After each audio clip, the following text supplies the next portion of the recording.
The first thing I noticed when I walked into Brindlewood Estate was the light. It was soft and flattering, the kind that makes everyone look a little younger and a little kinder than they really are. It bounced off polished floors and glass candle cylinders caught on the edges of crystal hanging from chandeliers, and made the whole place glow like it had been filtered through someone else's idea of perfection. I had not stepped into a Whitlock family event in 10 years. Not a birthday dinner, not a holiday, not a backyard cookout. I stopped getting the invitations long before I stopped expecting them. So standing there at the entrance to my own venue, surrounded by strangers in tailored suits and pastel dresses, I felt the old knot tighten in my chest. The one that always showed up when I was about to be reminded of who I was in. My family.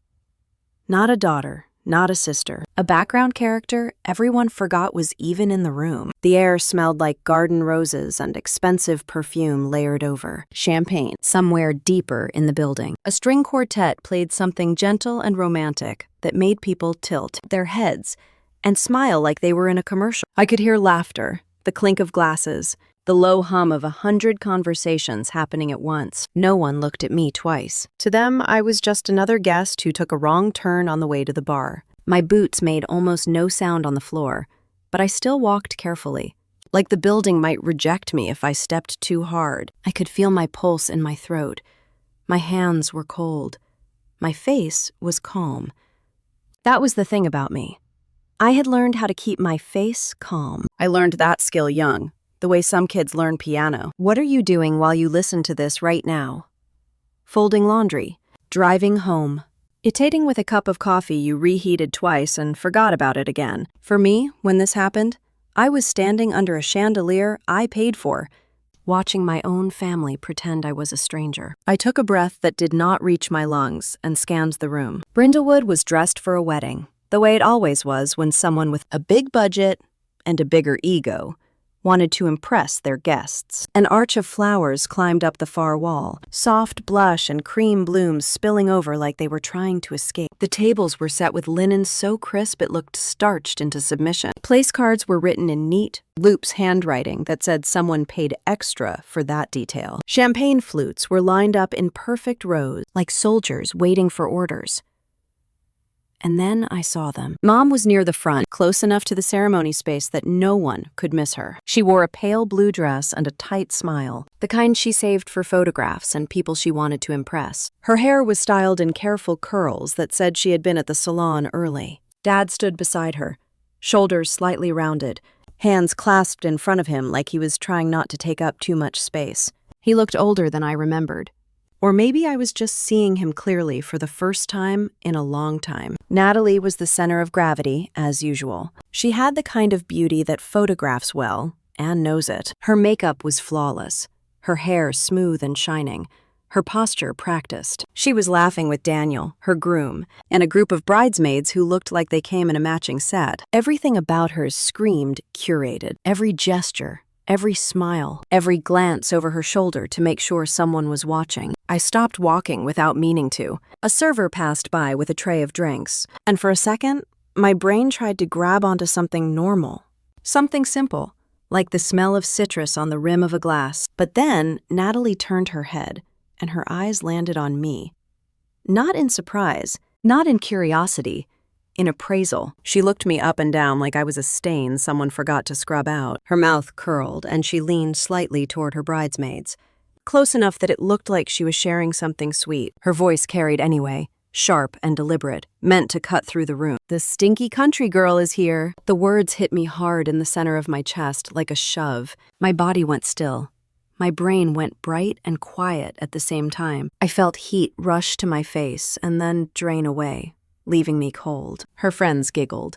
Not nervous giggles, not uncomfortable giggles, the kind of giggle people make when they think cruelty is funny, because it is, not happening to them. Natalie kept looking at me, daring me to react. She wanted a scene. She wanted me to prove her point. She wanted me to be exactly what she had always claimed I was, needy and dramatic and embarrassing. I did not give her that. I stood there and let the moment hang. I could feel my jaw tighten. I forced my shoulders to stay relaxed. I kept my hands at my sides. I became the calm version of myself I had built out of necessity. And then I looked at Mom and Dad. Mom had heard her. I could tell by the tiny flicker at the corner of her eyes. She did not correct Natalie. She did not even look embarrassed. She just pressed her lips together like the weather had changed, like something mildly inconvenient had happened, and turned her attention back to the guests around her. Dad heard her too. His gaze lifted, found me for a split second, and then slid away. Not because he did not care, because caring would require doing something. And Dad had spent most of my life believing that not doing something was the well, same as keeping peace. That silence hurt more than Natalie's words. Because Natalie was predictable. Natalie had always been allowed to be sharp, allowed to be selfish, allowed to be the sun everyone orbited. But Mom and Dad, they were supposed to be different. They were supposed to be my parents. They were supposed to have a line, some basic boundary where they said no. That is your sister. You do not talk about her like that. They did not. I swallowed. It felt like swallowing glass. Natalie turned back to her bridesmaids like she had already won, like I had already been put back in my place. I watched her laugh again, loud and bright, and the strange thing was, I did not feel the urge to run. 10 years ago, I would have run. 10 years ago, I would have gone to the bathroom and cried quietly and told myself it was fine. It was always like this. I should not be surprised. I should not make a big deal out of it. I would have left early and blamed traffic. But now, I stood there, and something in me settled. Maybe it was because I was older. Maybe it was because I had spent a decade learning how to survive without them. Or maybe it was because I was standing in a place that belonged to me in a way. None of them understood. Natalie had no idea I owned Brindlewood Estate, not in the way people imagine ownership, with my name engraved on a plaque by the front door. It was quiet, legal, structured through an LLC and a trust. Because that is how you protect what you build. It meant I could walk into my own venue and no one would point, no one would whisper, no one would treat me differently. It meant I could choose when to be visible. And tonight, I had chosen invisibility. I started walking again, slow and steady, as if nothing had happened. I moved toward the edge of the room where the bar was set up, because standing still felt like surrender. I passed clusters of guests talking about centerpieces and honeymoon plans and how beautiful Natalie looked. I heard someone say, "This place is stunning." And I almost laughed because, yes, it was. It was stunning. It was stunning because I had refused to let my life stay small. Behind the bar, a bartender reached for a bottle without looking up and asked what I wanted. His voice was professional, pleasant, and neutral. "Club soda with lime," I said. It sounded like a choice someone calm would make. Someone who was fine. Someone who had control. The bartender nodded, and I watched the bubbles climb the side of the glass like they were trying to escape too. On the far side of the room, Rachel Klein caught my eye. Rachel was Brindlewood's general manager, the woman who kept everything running when I was not physically here. She was competent and kind in a way that did not feel performative. She did not smile too wide. She did not rush over. She did exactly what I had trained my team to do. She gave me a small, subtle nod and then went back to directing the staff. Everything was running smoothly. That was the irony. Even while my chest was tight and my family was doing what they always did, my venue was perfect. The event was flawless. The timeline was on track. The staff moved like they were part of the building itself, calm and efficient. My life, the one I built away from the Whitlocks, did not wobble just because Natalie decided to be cruel. I took a sip of the club soda. The lime was sharp. It grounded me. Someone brushed past me and apologized quickly. I stepped aside automatically, the old habit of making room for other people. But then I caught myself. I did not need to shrink here. I did not need to fold myself smaller so everyone else could feel bigger. I turned slightly, angling so I could see Natalie again without staring. She was surrounded by attention. She was drinking it in. She kept touching Daniel's arm, pressing her hand there like a claim. Daniel smiled and nodded along with whoever was talking to him, but his eyes darted around in a way that made me pause, not just scanning the room like a groom greeting guests, more like someone checking exits. It was subtle. So subtle, I might not have noticed if I had not spent years training myself to. Notice what other people miss. Mom leaned in to say something to Natalie. Natalie laughed, loud enough that a few guests turned to look. And Mom looked pleased, like she had helped create that laughter. Dad stood slightly behind them. He watched Natalie and Daniel with an expression that looked like pride mixed with fatigue. The kind of fatigue that comes from carrying something heavy for a long time, whether you admit it or not. I took another sip. My throat still felt tight. I told myself, this is not about revenge. Not the cheap kind. Not the kind where you blow up a room and walk away feeling powerful for 5 minutes and empty for the rest of your life. This was about the truth. This was about consequence. This was about what happens when people spend years treating someone like an afterthought and never stop to wonder what that person is building in the silence. Natalie wanted me small. Mom wanted me to be convenient. Dad wanted me quiet. And for a long time, I had been all those things. But I was not those things anymore. I set my glass down and let my eyes sweep the room again, slow and careful, taking in the details the way I always did, the way I had learned to do it when I was cleaning rooms and watching how power moved, who was nervous, who was too confident, who was pretending. Natalie looked like she was winning, and maybe, in her head, she was. But I knew something she did not. I knew what it cost to build this place. I knew what it cost to become someone no one could erase. I knew what it felt like to be called a name and not break. I also knew that by the end of tonight, one of us was going to walk out differently than we came in. I picked up my glass again, held it lightly, and turned my body toward the ceremony space as the music shifted, signaling that things were about to begin. I told myself to breathe, just breathe, because this was only the first moment of the night, and the rest of it was going to reach backward in time whether I wanted it to or not. 10 years ago, I was 23 and still living in my parents' house in Lancaster County, Pennsylvania, a place where the grass was always cut too short and nothing important ever happened out loud. From the outside, our family looked solid, stable, the kind of family people trusted. My parents had lived on the same street for decades. The neighbors waved. The mailman knew our dog's name. Nothing about us suggested fractures. Inside the house, though, everything revolved around Natalie. She was 3 years younger than me, but she might as well have been the sun. Every room shifted when she walked into it. Every conversation bent toward her. When she laughed, Mom smiled like she had accomplished something. When she cried, Dad dropped whatever he was doing to make it stop. I was reliable. That was the word they used for me. Reliable meant I did my homework without being asked. It meant I did not get into trouble. It meant I picked Natalie up when she needed a ride and covered for her when she was late, and smiled politely when she said something sharp and cruel and called it a joke. Reliable also meant invisible. When Natalie snapped at me, Mom waved it off. She is just stressed. She did not mean it like that. You know how she is. When Natalie forgot to do something she promised, Dad sighed and said it was not worth fighting over. Let it go.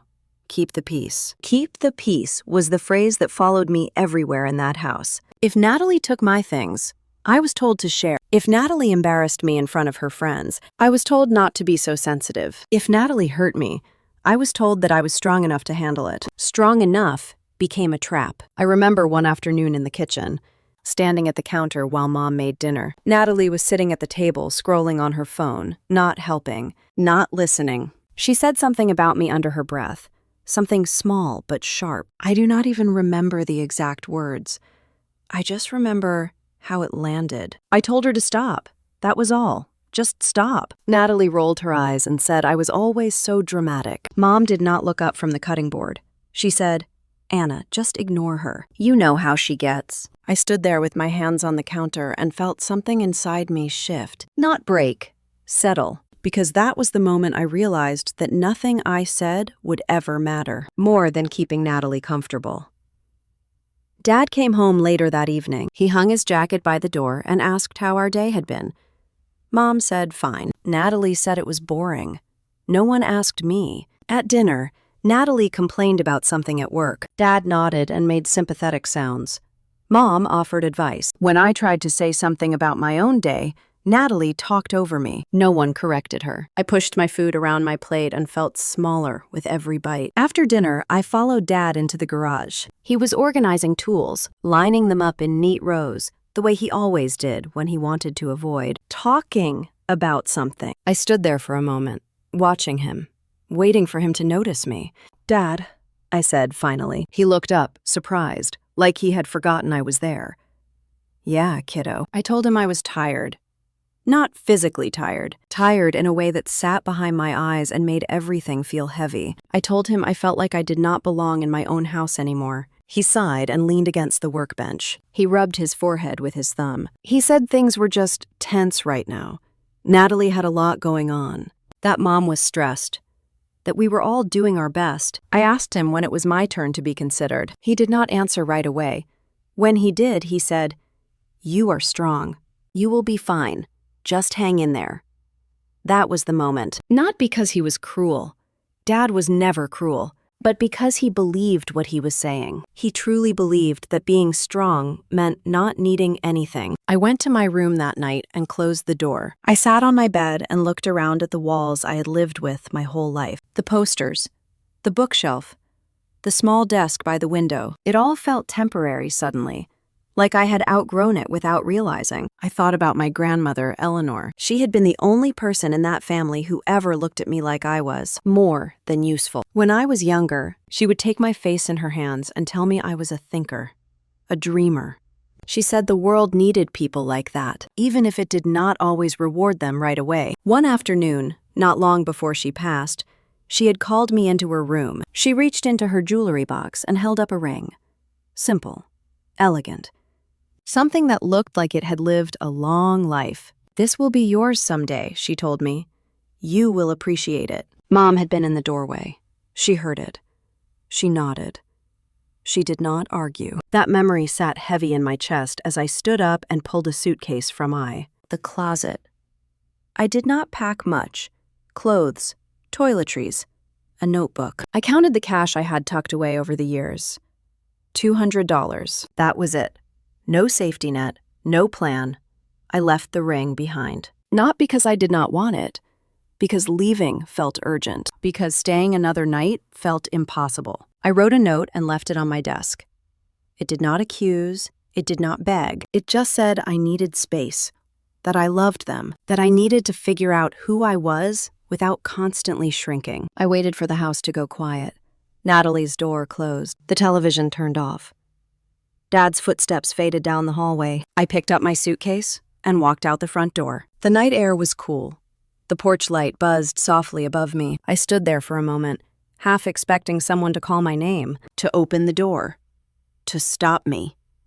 No one did. I walked down the driveway and onto the empty street. The sound of my suitcase wheels felt too loud in the silence. My heart pounded. My hands shook. I felt terrified and strangely calm at the same time. At the bus station, the fluorescent lights hummed. The bench was cold.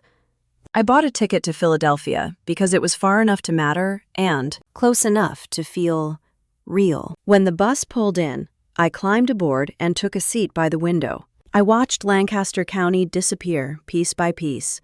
The familiar houses, the quiet streets, the place that had shaped me, and then decided it had no more room for me. As the bus pulled away, I realized something that hurt more than anything else. If I did not leave, no one was going to ask me to stay. I rested my head against the glass and closed my eyes, carrying the weight of everything I had not said and everything I was, finally, choosing to become. And then the memory shifted forward again, pulling me back into the present, whether I invited it or not. The invitation arrived on a Tuesday afternoon, tucked between a grocery store flyer and a credit card offer I did not need. The envelope was thick, cream-colored, and heavy in a way that felt intentional. My name was written across the front in a looping script, careful and pretty, like someone wanted it to feel personal, even if it was not. I stood at my kitchen counter and stared at it longer than I should have. 10 years had passed since I left Lancaster County. 10 years without birthdays or holidays or casual phone calls just to check in. My relationship with my parents had been reduced to the occasional update, passed through someone else. the kind that stripped emotion out of everything. Natalie and I had not spoken at all. Not a text, not a message, not even an accidental run-in. So the fact that this invitation existed at all felt strange. I opened it slowly, like I was bracing for something sharp. Inside was a formal announcement of Natalie and Daniel's wedding, complete with embossed lettering and a small card tucked neatly inside. The language was soft and carefully chosen. Words like family healing and new beginnings floated off the page. There was a line that said, "It would not feel right without you there." I read that sentence 3 times. It would not feel right without you there. The words sat wrong in my chest, not because they were cruel, but because they were dishonest in a quiet way that was harder to fight. Nothing about the last 10 years suggested that my absence had ever been noticed, let alone felt. I folded the invitation and set it down on the counter. I told myself I did not have to go. I told myself that I had built a good life without them, that I did not owe anyone my presence just because they decided to remember me when it suited them. But something kept tugging at me. Maybe it was curiosity. Maybe it was a stubborn hope I had never fully killed. Or maybe it was the part of me that needed to see things clearly one last time, without the haze of distance and memory. So I sent the response card back and checked the box that said I would attend. The weeks leading up to the wedding passed quietly. I did not hear from Natalie. Mom did not call. Dad did not reach out. There were no follow-up messages, no attempt to bridge the gap beyond the paper invitation. That silence should have told me everything. When the day finally came, I drove to Brindlewood Estate with my hands steady on the wheel and my thoughts loud. I told myself I was prepared. I told myself I would observe and leave if it became too much. I told myself I was there as a guest and nothing more. And then I saw the ring. It happened before the ceremony began, before everyone was asked to take their seats. Natalie was standing near the front, laughing with her bridesmaids, her hands moving as she talked. The light caught something on her left hand, a brief flash that pulled my attention like a magnet. I knew that ring. My breath caught, sharp and sudden. I moved a little closer, pretending to look at the floral arrangements. As I did, the details came into focus. The setting, the shape, the way the metal curved around the stone. There was no doubt. It was my grandmother Eleanor's ring, the one she had promised me. The one she had held out in her palm years ago and said would be mine someday, because I would understand its value. For a moment, the room tilted. The music faded into a dull hum. I could feel my pulse in my ears, loud and insistent. My hands tingled like they had fallen asleep. I stared at that ring and felt the weight of it press down on me, heavier than it had any right to be. This was not a mistake. Mom had known exactly what she was doing. She had been in the room when Eleanor made that promise. She nodded. She smiled. She had never corrected it. And now that promise sat on Natalie's hand like it had always belonged there. Natalie lifted her hand as she laughed, gesturing dramatically, letting the ring catch the light again and again. She was not hiding it. She was showing it off. I watched Mom from across the room. Mom saw me looking. Our eyes met for a brief second, and then she looked away. No apology, no explanation, just avoidance. That was when it settled in fully. The invitation was not reconciliation. It was a theater. I had not been invited because I was wanted. I had been invited because my presence served a purpose. I was meant to stand quietly at the edge of the room and remind everyone of how far Natalie had come, how generous Mom was, how complete the picture looked when you arranged it just right. I was meant to be proof that everything was fine now. The realization hurt, but it did not surprise me. Natalie turned slightly and noticed me watching. Her eyes flicked to the ring and then back to my face. A small smile tugged at her lips, sharp and satisfied. She lifted her hand again, slower this time, making sure I saw it. She said something to her bridesmaids, and they leaned in, admiring the ring, nodding and smiling. One of them reached out and touched Natalie's hand lightly, saying how special it must be to wear something with family history. Natalie nodded proudly. She said something about tradition, about legacy. I stood there and let the words wash over me. Inside, something went quiet, not numb, focused. I thought about all the years I had been told to be understanding, to be a bigger person, to let things go. I thought about how easily my place had been filled, how quickly my absence had been repurposed into something convenient, and I realized that if I reacted the way they expected me to, if I confronted Natalie or Mom right there, I would only be playing the role they had written for me. The bitter sister, the difficult daughter, the disruption. So I chose something else. I chose silence. Not the silence of submission, but the silence of control. I straightened my shoulders and turned away from the group. I walked toward the bar, my steps steady, my face composed. The old version of me would have felt small doing that, like retreat meant defeat. This time, it felt like a strategy. As I moved through the room, I caught fragments of conversation. Someone mentioned how beautiful the ring was. Someone else commented on how lucky Natalie was to have such thoughtful parents.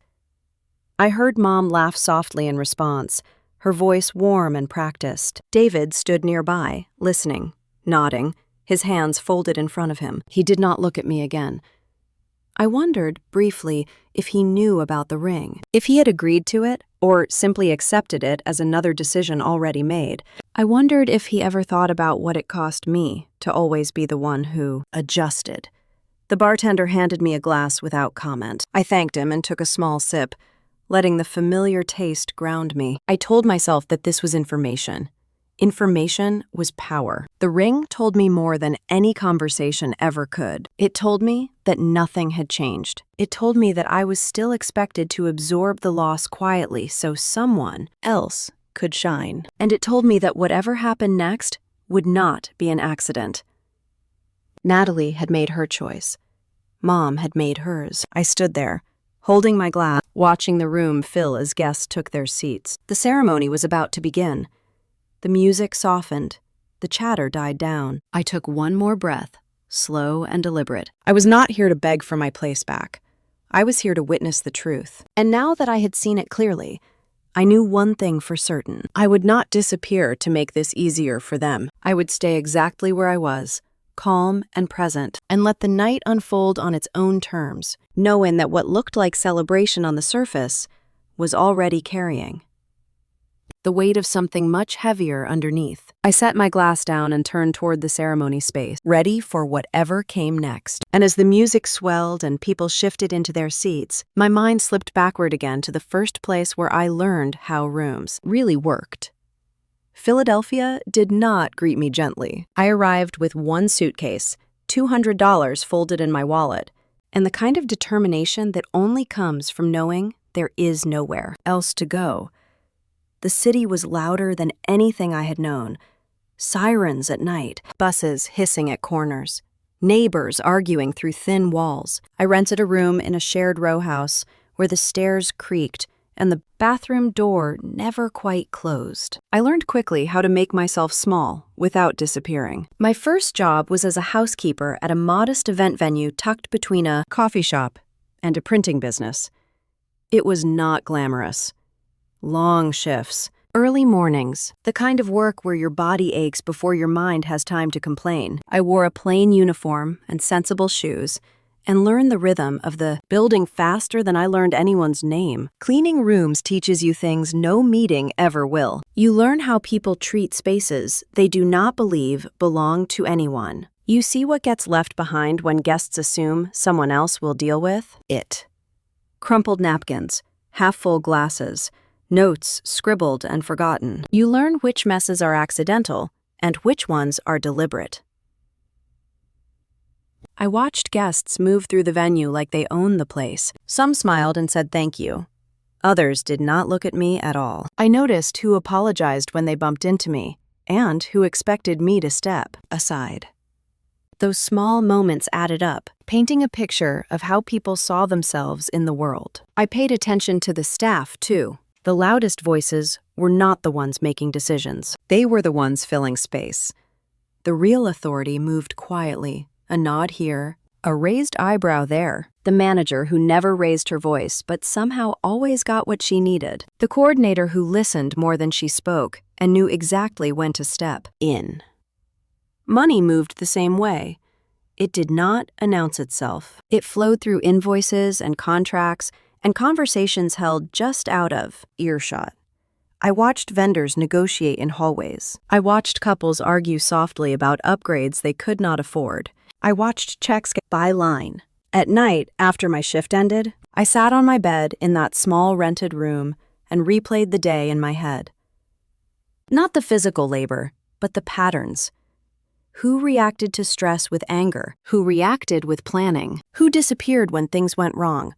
And who stayed until everything was fixed? I learned quickly that chaos does not scare people with power. Uncertainty does. One afternoon, during a busy weekend, the venue hosted 2 events back to back. A corporate luncheon followed by a wedding reception. The schedule was tight.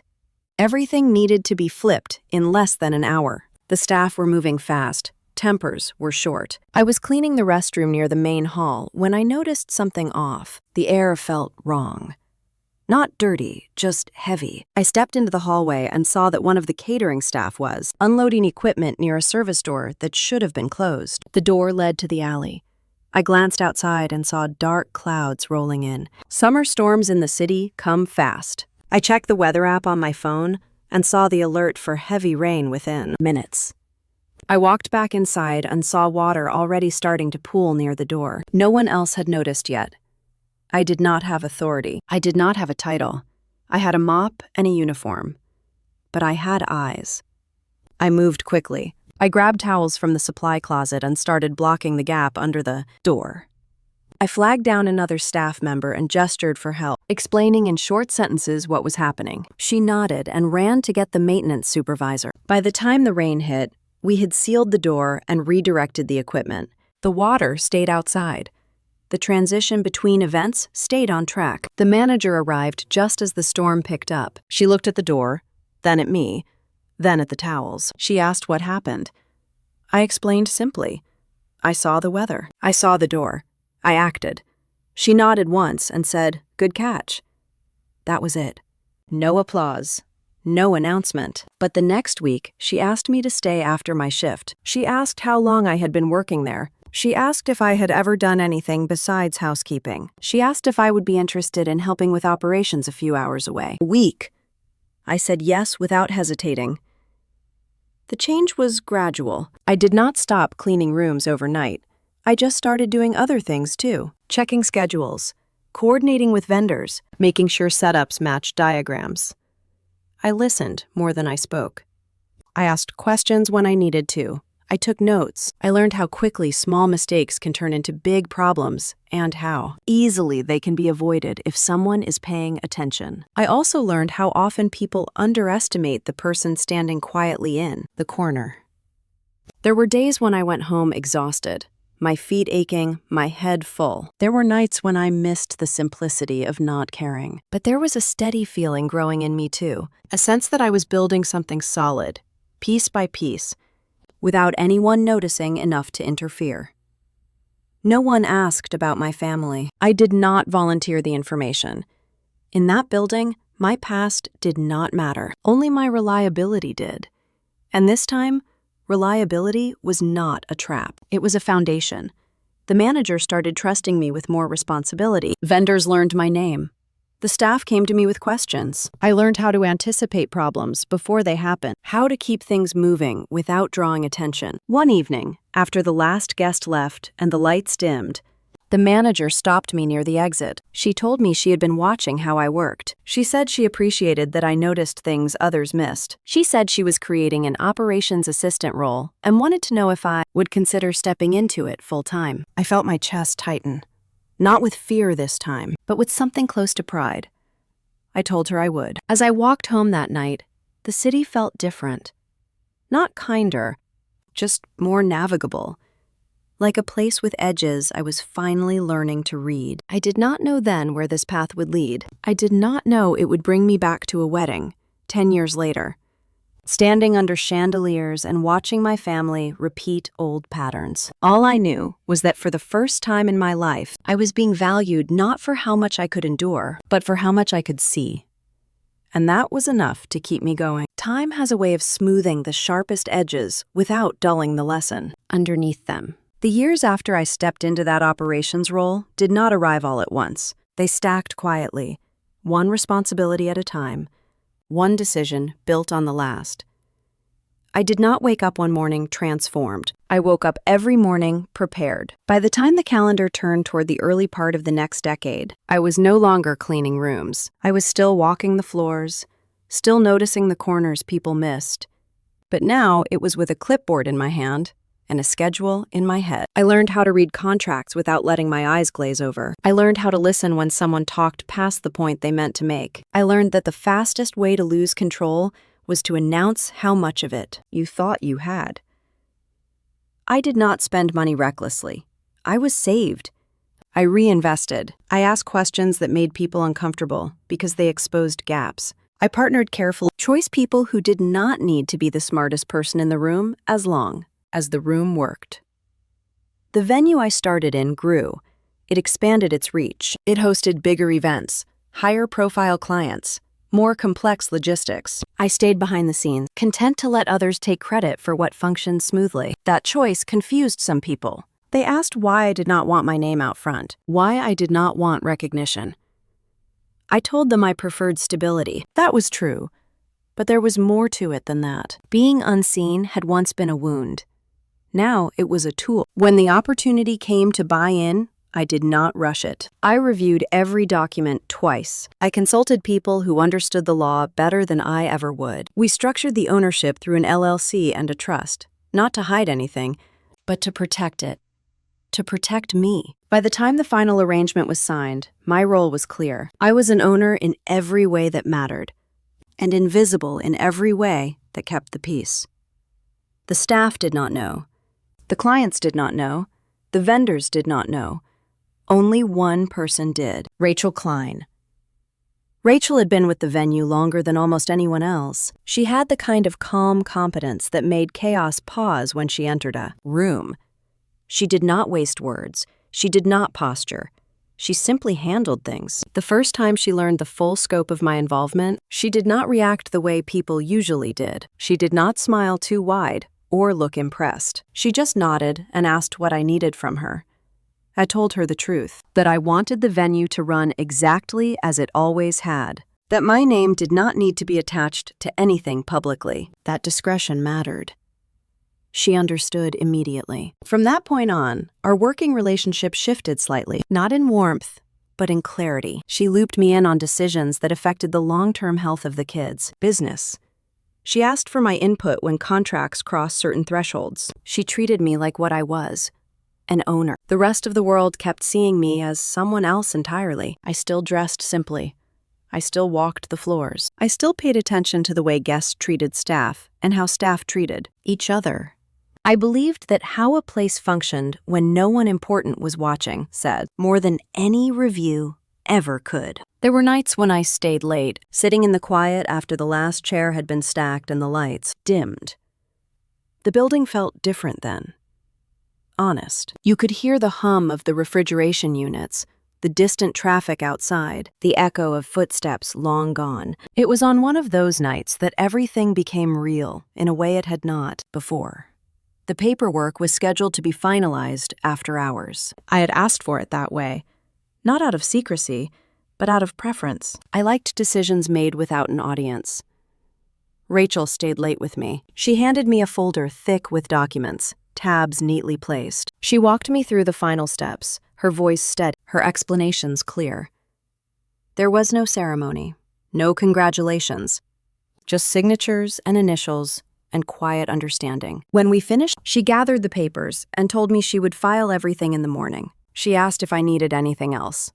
I told her no. She left a few minutes later, her heels tapping softly down the hall, until the sound disappeared. I was alone. I stood in the main hall and looked around. The chairs were stacked.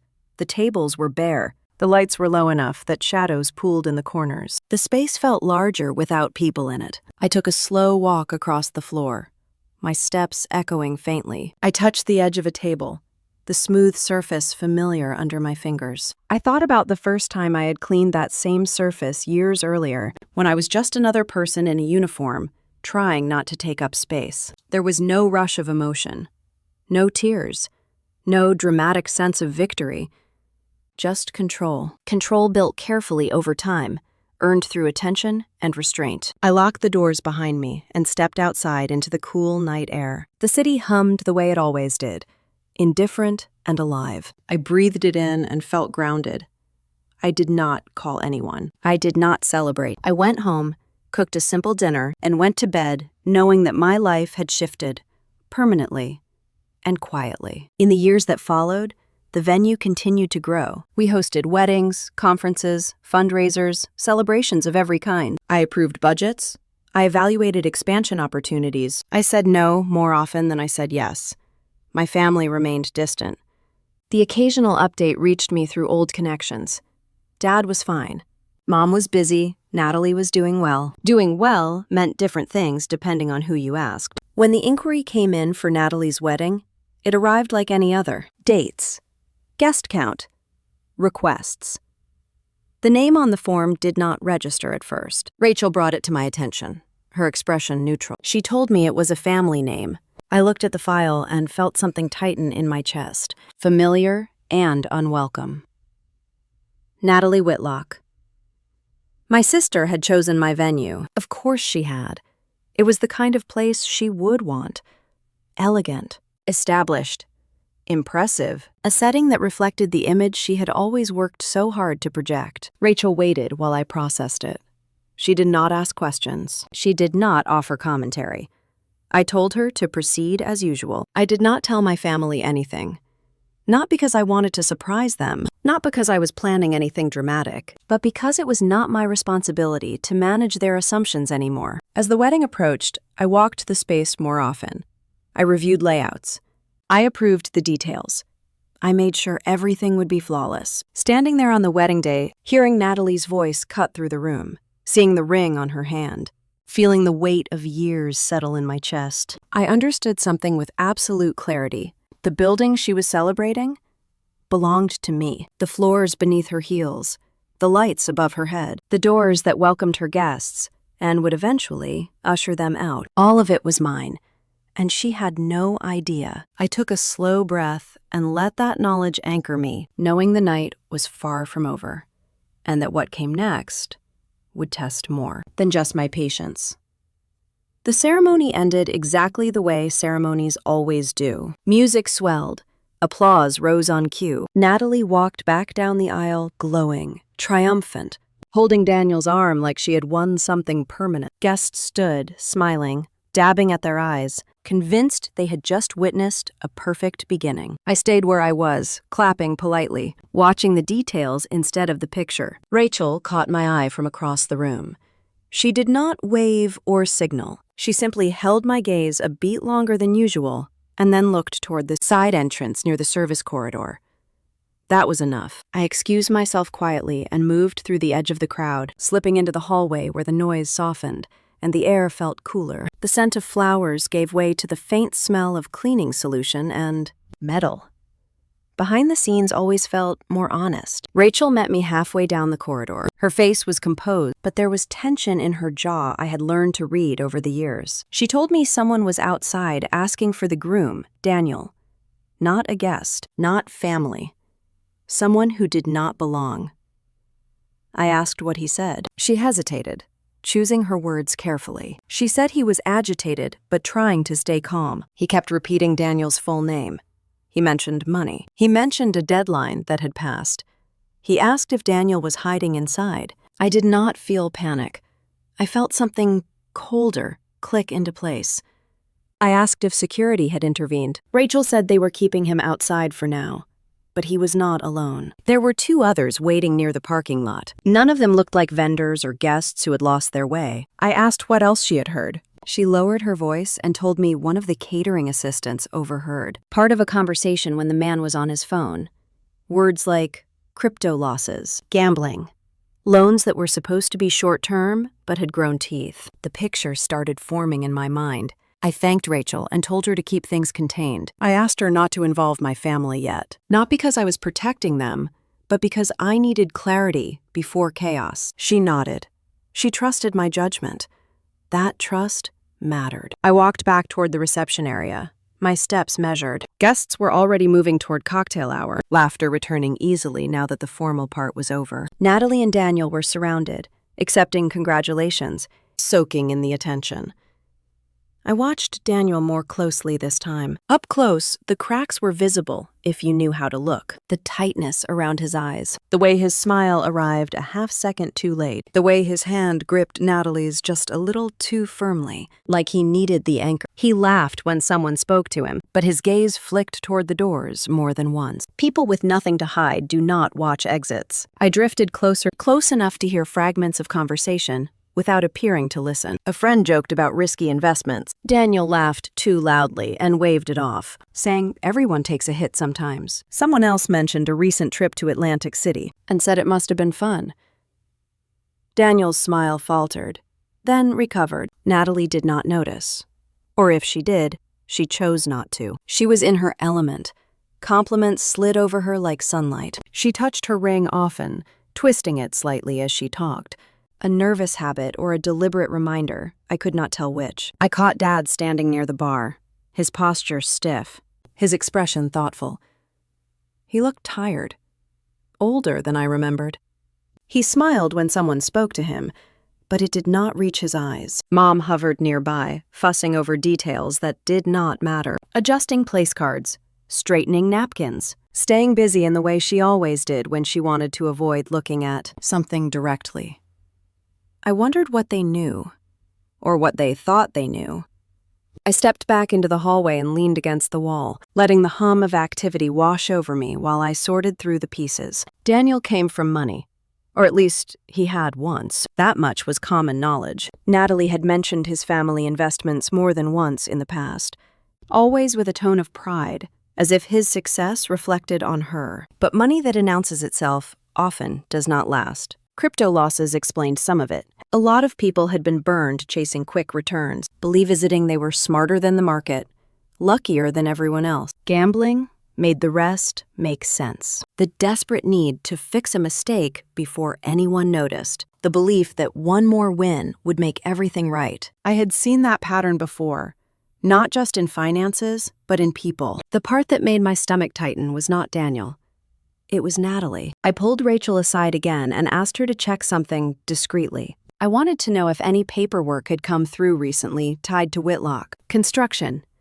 Any unusual payments.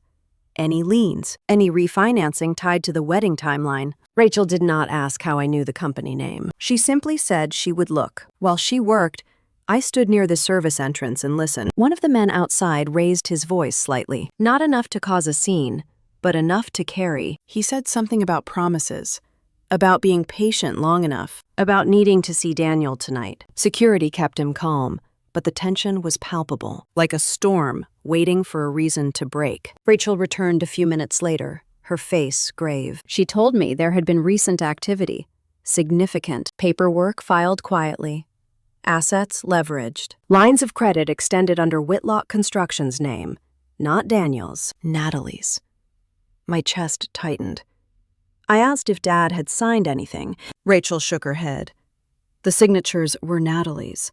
She had authority. Enough to do damage. Enough to move fast without oversight if no one was looking closely. I felt a cold clarity settle over me. Natalie had refinanced the family business. She had leveraged it to cover Daniel's debts. She had done it without telling Mom or Dad. The wedding was not just a celebration. It was a distraction. I pictured Natalie in meetings, nodding confidently, telling herself she was fixing things, that she was protecting her future, that she would straighten it all out once Daniel got back on his feet. I pictured Daniel reassuring her, promising this was the last hurdle, the final push before everything turned around. I pictured Dad, trusting his daughter, unaware that the foundation he had built was being hollowed out beneath him. I thought about the ring on Natalie's finger. The way she wore it was like proof of belonging. I felt anger then, sharp and sudden, but it did not control me. It clarified. I asked Rachel to keep everything contained for as long as possible. I told her to document everything quietly. Times, names, statements. I told her not to confront anyone yet. She agreed. I walked back into the reception area just as the doors opened and guests were invited to dinner. The room was filled with movement. Chairs scraped, glasses clinked, Music swelled again, cheerful and oblivious. Natalie took her seat at the head table, radiant, unaware that the story she was telling herself was already collapsing. Daniel leaned toward her and whispered something. She laughed, brushing it off. I watched Dad take his seat more slowly, one hand briefly pressing against his chest before he straightened. He did not notice me watching. The men outside waited. The debts waited. The truth waited. And I understood then that the real danger was not humiliation or embarrassment. It was what would happen when the illusion finally cracked and everyone realized the money they believed in had never really been there at all. I sat down at a table near the back, my hands folded in my lap, my expression calm, knowing that the night was moving towards something irreversible, and that when it came, there would be no way to pretend this was just a wedding gone wrong. Dinner at Brindlewood was always smooth when everything was honest. Plate came out hot, sauces stayed where they belonged, servers moved like quiet shadows. That night, the food was perfect, and the room was wrong. You could feel it in the way people laughed a little too loud, in the way Daniel's smile kept flashing on and off like a faulty light. I kept my eyes on the small details instead of the big picture, because the big picture was designed to distract. Natalie wanted everyone staring at her dress, her ring, the candlelight and flowers. She wanted admiration to fill the air so completely there was no room left for doubt. But doubt was already in the room. A server I trusted, a young woman with her hair pinned tight and a calm face, even under pressure. Slow as she passed the head table, she leaned in toward Natalie, barely moving her lips, and said something. I watched Natalie's shoulders stiffen. Her hand tightened around her fork. Daniel's jaw clenched in a way he could not hide, even when he tried to soften it. Natalie forced a laugh that sounded a little too sharp, then waved the server away with a gesture meant to look casual. It did not look casual. It looked like someone swatting at a fire before it caught. Daniel stood halfway, as if his body had decided to run before his brain could stop it. Natalie pulled him back down by his sleeve. Not gently. He sat again, but his eyes kept darting toward the far doors near the service corridor, the way a person watches a dog they know is about to bolt. Across the room, Mom noticed the shift, because Mom always noticed when the room stopped revolving around her golden child and threatened to spin off its axis. She smoothed the front of her dress, checked her smile, and stood up. Her posture was perfect, like she was walking into a photo. She made her way toward the head table with that practiced look that said everything was under control, even when it was not. She leaned down close to Natalie, and I saw the way her lips formed quick, tight questions. Natalie answered without looking up, her eyes fixed straight ahead, her mouth barely moving. Mom's expression flickered. She glanced at Daniel. She glanced toward the side entrance. Then she straightened, and her smile returned like a mask sliding into place. David was slower to notice. Dad had always been slower. Not because he was stupid, but because he wanted so badly for things to be fine that he would ignore any sign that they were not. He sat with his hands folded, nodding politely at whoever spoke to him, smiling the way he always smiled when he was trying to blend into the background. Then Dad's phone rang. The sound was too loud in the quiet hum of dinner. It cut through the room like a blade. Dad frowned, reached into his pocket, and looked at the screen. He hesitated, like he already knew this was not a call he wanted to take. Mom's eyes went to the phone immediately. Natalie's eyes went there too, quick and sharp. Daniel's head snapped up. David answered with a quiet hello and pressed the phone to his ear. For a moment, his face stayed neutral, polite. Then it changed. The color drained from his skin so fast it was almost frightening. His mouth opened slightly, like he wanted to speak, but could not find the words. His eyes fixed on something in the distance, not the room, not the guests, but something inside his own mind. Mom stepped closer, her voice tight, asking who it was. Dad held up one finger without looking at her, the old gesture that said, wait, just wait, let me handle it. I stood up slowly. I did not rush. I did not shove through tables. I simply rose and began walking toward them because I could feel the moment pulling us together, whether any of us wanted it. Dad lowered the phone a fraction, as if the person on the other end had said something too heavy to hold against his ear. He swallowed once, hard. He looked at Natalie. He asked what she had done. It was not a dramatic question. It was quiet, shaky, the voice of a man whose world was shifting under his feet. Natalie's face tightened. She glanced around, aware of eyes on her, aware that this was not supposed to happen here. She said it was not the time, that they could talk later. Dad asked again. This time his voice cracked. Mom's hand went to her chest. She looked from Dad to Natalie and back again like she was trying to make room. Return to normal by sheer will. Daniel leaned toward Natalie and murmured something, urgent and low. Natalie suspected back at him under her breath, her smile gone now, her jaw set. Adam's phone was still in his hand. I could hear the faint voice on the other end, tinny and insistent, but not the words. Dad's eyes widened, then narrowed, like he was trying to understand how something so big had happened without him noticing. Natalie finally stood up. Her chair scraped loudly against the floor, and several heads turned. She looked angry and frightened at the same time. She said she did what she had to do. She said Daniel was in trouble. She said the debts were urgent, that people were showing up, that it was getting dangerous. Mom hissed at her, telling her to lower her voice. Natalie ignored her. Natalie said she leveraged the company. She said she refinanced. She said she took out credit because there was no other option. Dad's hand shook. He asked if she had him sign anything. Natalie said no. She said she did not want to stress him out. She said she had the authority. She said she was protecting the family. Mom's eyes flashed with something that looked like disbelief and betrayal. She asked how Natalie could do that without telling them. Natalie snapped that telling them would have meant listening to them panic and refuse, and she could not afford that. She said she was fixing it. She said she just needed time. She said Daniel had a plan. Daniel looked down, not meeting Dad's eyes. His fingers tapped nervously against the edge of the table. A man? David pressed his palm against his chest. At first I thought it was the normal physical reaction to stress. He had always held tension in his shoulders, his back, the tight set of his jaw. Then I saw his knees soften. Adam's eyes lost focus for a beat. He took one step backward, as if his mouth opened like he wanted to speak. No sound came out. Mom's voice rose, sharp with fear. She reached for him. Dad collapsed. The moment felt unreal.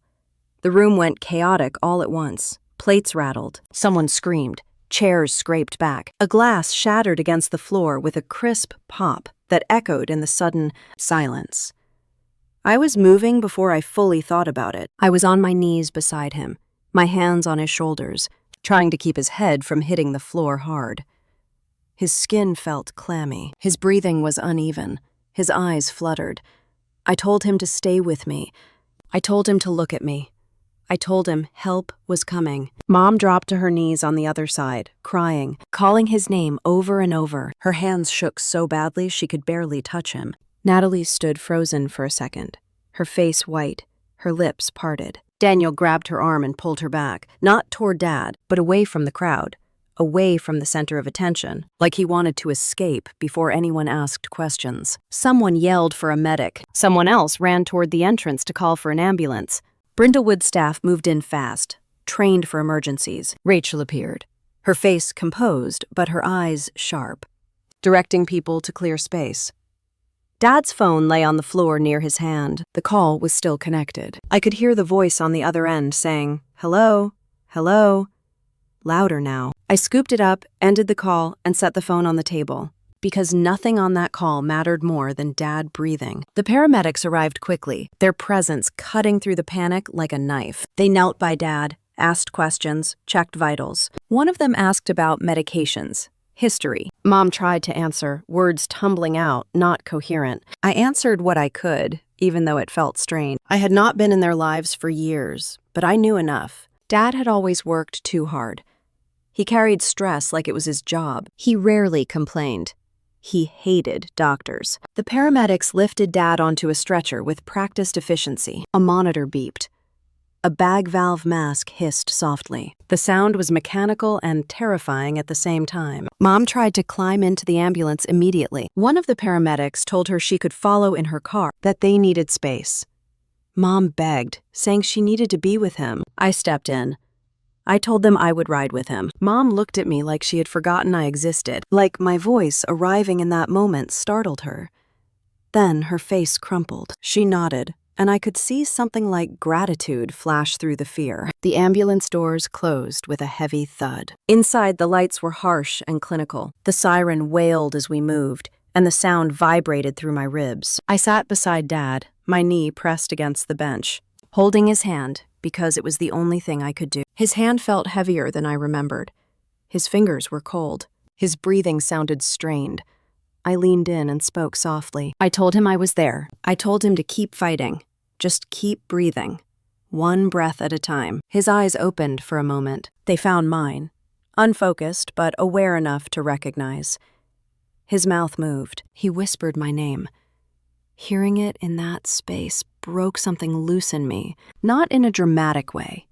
In a deep, quiet way that made my throat ache. I squeezed his hand and told him I was right there. I told him he was not alone. At the hospital, everything moved fast again. Doors, hallways, bright lights, the smell of antiseptic so sharp it burned the back of my nose. Nurses asked questions while walking. Doctors spoke in clipped sentences. Dad was rolled away, and I was left standing in a waiting area that felt too bright and too cold. I called Mom and told her where we were. My hands shook while I dialed, even though my voice stayed steady when she answered. Mom arrived soon after. Hair messy now, makeup streaked. She looked smaller, less polished, like someone had stripped away her armor. She asked where Natalie was. I said I did not know. We waited. Waiting is its own kind of torture. The chairs were hard. The television in the corner played a news channel no one was watching. People walked past with coffee cups and clipboards, living their normal lives inside the same building where my life felt like it was hanging by a thread. A doctor finally came out. He said Dad was stable. He said it had been a heart attack. He said stress likely contributed. He said they were monitoring him and that the next hours mattered. Mom started sobbing, her shoulders shaking. She covered her mouth with her hand like she was trying to swallow the sound. I sat beside her, not touching, because touch felt complicated. I did not know if I was allowed to comfort her. I did not know if she would accept it. So I sat there, close enough that she was not alone. Later, they moved Dad to a room. A nurse told us we could see him briefly. Mom went in first. She came out with her face wet, her eyes red, her lips trembling. She asked if I wanted to go in. I did. Dad looked small in the bed, wires and monitors, making him look more fragile than any father should. The beep of the monitor was steady, but it made my skin crawl anyway. I pulled a chair close and sat down. For the first time in 10 years, it was just Dad and me. No Natalie, no Mom watching, no pressure to keep the peace. Dad opened his eyes slowly. He looked at me, and for a moment he seemed confused, like he could not place me in this room. Then, recognition settled. His voice was weak. He said he was sorry. I leaned forward and told him to rest. I told him we would talk later. I told him the only thing he needed to do right now was breathe. His eyes closed again, and I watched his chest rise and fall, trying to match my breathing to his. A nurse came in and adjusted his IV, checked his chart. She mentioned casually that Natalie had called early. She asked if Dad was awake. When told he was resting, she said she would come later. I waited for her. Hours passed. Morning light crept into the room. Dad slept fitfully. Mom paced the hallway. Natalie never came. Near noon, Mom's phone buzzed. She answered. Her face changed as she listened. Her voice rose, sharp with disbelief, then dropped into a whisper. She hung up and looked at me. She said Natalie and Daniel had left. They were gone. She did not know where. Natalie had said she needed to handle something, that Daniel was scared, that they would come back when it was safe. Mom stared at the floor, as if the tiles might explain how her daughter could do that. I felt a numbness spread through me, followed by a slow, cold clarity. Natalie had chosen Daniel over Dad lying in a hospital bed. Natalie had chosen escape over accountability. Natalie had chosen the illusion of a perfect life over the reality of what she had done. I stood by the window and looked out at the parking lot below, cars coming and going like nothing had happened. The world did not pause for heart attacks or betrayals. The world kept moving. Behind me, the monitor beeped steadily. Dad was alive. For now. The wedding was over. The money was gone, and whatever came next would not be something we could fix with polite smiles and pretty invitations. It would be a reckoning, whether any of us wanted it or not. I stayed by Dad's bedside, watching his face, listening to the machines, letting the weight of everything unsaid settle into the room. And I understood that the family I had left behind had finally caught up to the consequences they had been avoiding for years. When Dad woke later that afternoon, he looked at me like he was trying to remember how we got here. His voice was still rough, but stronger than it had been. He asked what happened at the wedding. Mom started to answer, then stopped. Her mouth opened and closed like she could not decide which version of the truth would hurt less. I told Dad what he needed to know, that there had been a call from the bank, that Natalie had leveraged the business. That stress had pushed his body past what it could handle. I did not add commentary. I did not name Daniel's addictions out loud yet. Dad was still healing, and I was not going to throw gasoline on him while he was trying to breathe. Dad's eyes closed for a moment, not from sleep, but from the weight of it. He whispered that he could not understand how Natalie could do that. Mom reached for his hand and said she did not understand either. Dad looked at her then, and there was something in his expression I had never seen before. Not anger exactly, more like grief. Grief for the daughter he thought he knew, grief for the future he assumed was safe. After the nurse came in and checked his vitals, Mom stepped out into the hallway with me. Her shoulders were tense, her hands twisting together in front of her like she was trying to wring out a different outcome. She asked me what we were going to do. The question was familiar. It had always been the question. What are we going to do, Anna? Meaning, what are you going to do? The old reflex rose in me, the one that wanted to smooth things over, fix things, make it right so everyone could go back to pretending. I felt it tug at me like a habit. But I was not 23 anymore. I told Mom the first thing we were going to do was get information. Not guesses, not emotion. Facts. I took my phone out and stepped a little away from the room. I called Susan Hale. Susan was an attorney who handled estate, liability, and business protection, the kind of woman who spoke calmly while other people panicked. We had worked together on venue contracts and ownership structures over the years. She knew how to move quickly without making mistakes. Susan answered on the second ring. Her voice was crisp, like she was already holding a pen. I told her what happened. I told her Dad had a heart attack, that Natalie had leveraged Whitlock Construction, that unknown lenders were showing up looking for Daniel, that the family business was suddenly at risk of collapse. Susan did not gasp. She did not ask why. She asked what documents I had access to. She asked who had signing authority. She asked whether there was a board, a partner, or a banker involved. I told her what I knew, and I told her what I did not. She said she would meet me at her office as soon as I could get there. She said I needed to bring any paperwork Mom could access, any loan statements, any emails, any bank notices. She told me not to sign anything without her reviewing it. She told me to document every conversation. I thanked her and hung up. Mom watched me with wide eyes. She asked who that was. I told her it was an attorney. Mom's shoulders sagged, relief and fear mixing on her face. She said she did not want lawyers involved. She said it would make things worse. I told her things were already worse, that pretending we could handle this with family talks and prayers would not change numbers on a loan.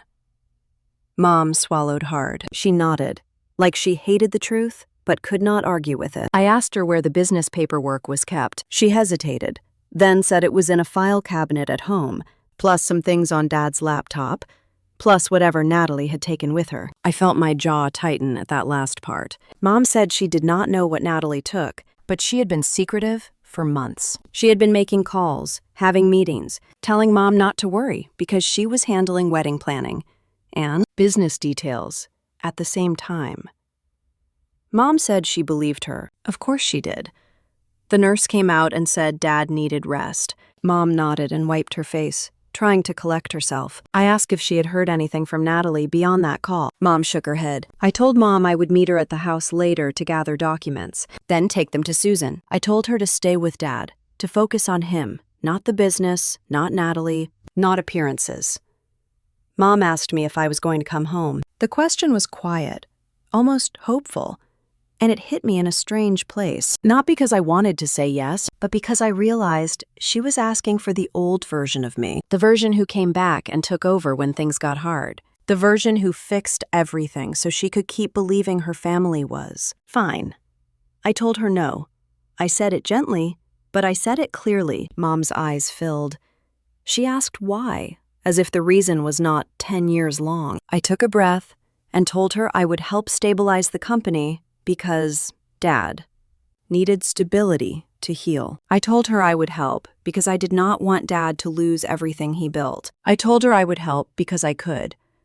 But I told her I was not moving back. I was not stepping into the role Natalie left behind. I was not becoming their safety net again. Mom's face tightened like she wanted to argue, then softened like she knew she could not. She asked me how I could be so calm. I said, because I already lived through losing my family once. This time, I was not going to lose myself, too. Mom looked away down the hall, staring at a vending machine like it held answers. Her voice came out small. She said she always chose the easier child. The words hung between us. I waited, letting her finish. Mom swallowed and said Natalie was always dramatic, always needy, always loud about what she wanted. Mom said it was exhausting, but it was also obvious. It was right in front of her. If Natalie was upset, Mom could fix it by giving her something. Attention. Money. Praise. Whatever Natalie demanded. Mom said I never demanded. She looked at me then, tears in her eyes. She said I was quieter, more capable. She said I made it easy to assume I was fine. She said she told herself I did not need as much. She said she did not realize how much she was taking for granted until I left. I did not comfort her. Not because I was cruel, because I was careful. I told her quietly that my silence had never meant I did not need anything. It meant I learned early that needing something from her would disappoint me. Mom flinched like the words slapped her. She whispered that she was sorry. I nodded once. Sorry mattered, but sorry did not undo what was done. I told Mom I was willing to rebuild something with them, slowly, if they could respect boundaries. I told her that meant no financial dependence on me. No guilt trips. No treating my help like a return to the old system. Mom asked what boundaries. I said simple ones. I said I would not be the family emergency fund. I would not co-sign anything. I would not cover debts I did not create. I would not clean up Natalie's messes again and again while everyone pretended she was still the good daughter who could do no wrong. Mom's face crumpled. She nodded anyway. She asked me if I hated Natalie. I said I did not know what I felt yet, but I knew I could not trust her. Mom started to cry again, quietly, like she was trying not to make noise. I stood there with my arms at my sides, feeling the heaviness of the moment, but also something else. Clarity. I went back into Dad's room before I left. He was sleeping. His face looked softer in sleep, less burdened. I stood by the bed and watched him breathe. I wanted to tell him everything. About the ring. About the insult. About how Natalie had chosen Daniel over him in the parking lot. But I did not. Not yet. I pressed my fingers lightly against the bed rail, a small gesture of presence. Then I stepped back. Mom followed me to the elevator. When the doors opened, she looked at me like she wanted to say something else, something that might pull me back. She did not. The elevator doors closed, and the hospital hallway vanished. As I rode down, my reflection stared back at me in the polished metal, older than the girl who left with $200. Steadier, too. I felt sadness, yes, but I also felt relief. When the doors opened to the lobby, I stepped out alone. Not abandoned, not rejected. Alone by choice. I walked out into the daylight, breathed in the air that smelled like car exhaust and spring, and I knew I was walking toward hard things. Legal papers, debts, consequences. But I was also walking toward peace, and for the first time, I was choosing that peace over being approved of. The weeks that followed did not explode the way people expect when a family breaks open. There were no shouting matches in public, no dramatic confrontations in grocery store aisles, no social media posts laying out blame in neat paragraphs. Instead, everything happened quietly, the way consequences often do. Word spread anyway. It always does. In a town like ours, people notice when an ambulance leaves a wedding venue with sirens on. They notice when a bride and groom disappear before the cake is cut. They notice when a family business suddenly closes its office doors for several days and stops returning calls. By the time Dad was moved from intensive care to a regular room, most people already knew something was wrong. They just did not know how wrong. Mom stayed with Dad as much as the nurses allowed. She slept in a chair beside his bed, her purse clutched to her chest like a shield. When she did go home to shower or grab clean clothes, she moved through the house like a guest, opening drawers slowly, touching familiar things as if they might vanish. I handled the rest. Susan moved fast. Faster than Mom expected. Faster than Dad would have liked if he had been fully aware. She froze accounts where she could. She negotiated with lenders who were more bark than bite. She documented everything Natalie had signed and everything she had not. It became clear very quickly that some of the people who had shown up at the wedding were not criminals in the way movies like to paint them. They were impatient, aggressive, used to being ignored until they raised their voices. They wanted their money. They did not care who paid. Daniel vanished almost immediately. His phone went straight to voicemail. His email stopped responding. Someone claimed they saw his car outside a casino 2 states over, but no one could confirm it. Natalie stopped answering calls that were not from Mom or Dad. Then she stopped answering those, too.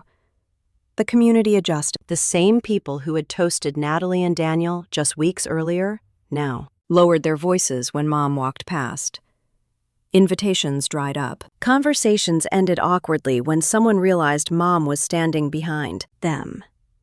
Natalie became a story people told without naming her. The golden child who gambled everything away for a man who did not stay. I did not take pleasure in that. I took the distance. Brindlewood kept operating. Weddings did not stop just because one family fell apart. A charity gala came through the following weekend. Then a corporate retreat. Then another wedding. I walked the floor during one of those events, listening to the clink of glasses and the low hum of conversation, watching people laugh without knowing or caring about what had happened there weeks earlier. Life continues. It always does. A bride leaned into her mother and whispered something that made them both laugh.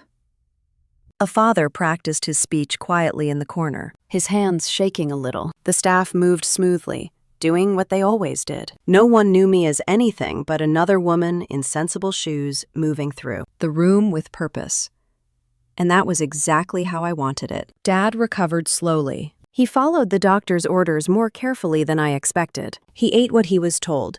He rested. He listened. The heart attack had scared him in a way nothing else ever had. When he was discharged, he moved differently. Slower. More deliberate. He looked at Mom more often, like he was recalibrating something he had ignored for too long. He asked about Natalie once. Just once. He asked where she was staying. Mom said she did not know. He nodded, then closed his eyes. I did not fill the silence. The house felt hollow without Natalie's energy, without her constant movement and noise. It was not peaceful yet. It was unsettled, like dust hanging in the air after something heavy falls. Mom tried to talk to me more during those weeks. She called to update me on Dad's appointments, on his blood pressure, on his mood. Sometimes she called just to tell me what she made for dinner. I listened. I responded. But I did not move back. I did not take on more than I agreed to. That boundary held. One afternoon, while I was reviewing event proposals at my desk, my phone buzzed with a number I had not saved but recognized immediately. Natalie. I stared at the screen as it vibrated in my hand. Part of me wanted to answer. Not to forgive, not to fix, just to hear her voice and know if she understood what she had done. Another part of me knew that answering would not give me that clarity. It would only reopen something I had finally closed. The phone stopped ringing. A voicemail notification appeared. I did not listen to it. Days later, she called again. This time, it rang longer. I was walking around the vent, checking in with Rachel about an upcoming fundraiser. I felt the phone vibrate in my pocket and knew who it was without looking. I kept walking. Rachel glanced at me, then looked away, understanding without explanation. The call went unanswered. That night, I sat in my apartment with the windows open, listening to traffic and distant sirens, thinking about the silence I had chosen. Silence used to feel like punishment, something imposed on me by people who did not want to hear what I had to say. Now it felt like ownership. Natalie did not disappear completely. She resurfaced in small ways. A comment left on an old post. A message passed through a mutual acquaintance. Each attempt felt like a probe, testing whether the door was still closed. I did not respond. Not because I was angry, because I was finished. The real aftermath did not come with a bang. It came with absence, with the absence of Natalie's voice filling every room, with the absence of expectation that I would step in and save the day, with the absence of the role I had played for most of my life. The absence was uncomfortable for everyone else. For me, it was freeing. One evening after a long event, I stayed late at Brindlewood. The hall was quiet, chairs stacked, lights dimmed. I walked the space alone, my footsteps echoing softly. I thought about the night of the wedding, the insults, the collapse, the sirens. And then I thought about this moment. Nothing dramatic, nothing performative, just me, standing in a room I controlled, in a life I had built deliberately, without apology. My phone buzzed again. Natalie. I let it ring. When it stopped, I exhaled slowly, feeling something settle in my chest. Silence is not weakness. It is a resolution. It is the decision not to engage in cycles that only consume. It is the recognition that not every call deserves an answer, and not every apology deserves access. I turned off the lights, locked the doors, and stepped out into the night. The city moved around me, indifferent and alive, and for the first time since I left home with $200 and no guarantees, I felt completely at peace with the distance I had chosen. I turned off the lights, locked the doors, and stepped out into the night. And the quiet that followed felt earned in a way nothing else ever had. Time did not heal everything the way people like to say it does, time clarified.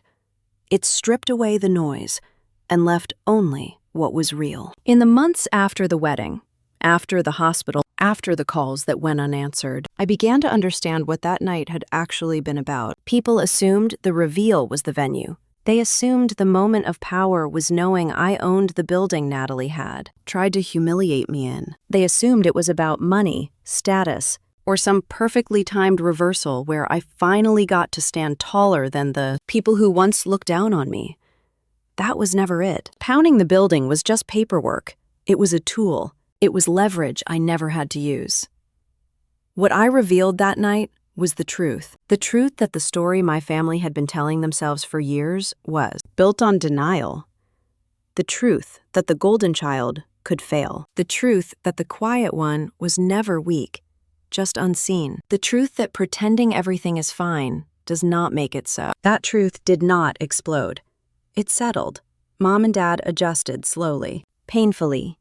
Dad retired earlier than planned, not because he could not work, but because he finally admitted he did not want to live with that level of stress anymore. He learned to sit still in ways that made him uncomfortable at first. He learned to ask for help without framing it as a failure. Mom changed more quietly.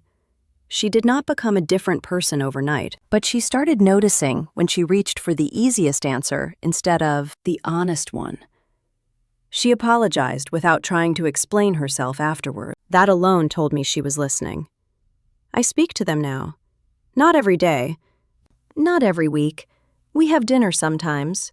We talk about weather, about books, about things that do not carry landmines underneath them. We do not talk about Natalie unless Dad brings her up. And even then, it is brief. Natalie has not called in a long time. I hear about her through fragments. She moved again. She is working somewhere new. She is telling a version of the story where she was betrayed, misunderstood, abandoned. I do not correct it. Some people need to believe their own version to survive it. What surprised me most was how little I needed closure once I stopped seeking validation. I used to think that healing required confrontation, explanations, and apologies that landed perfectly.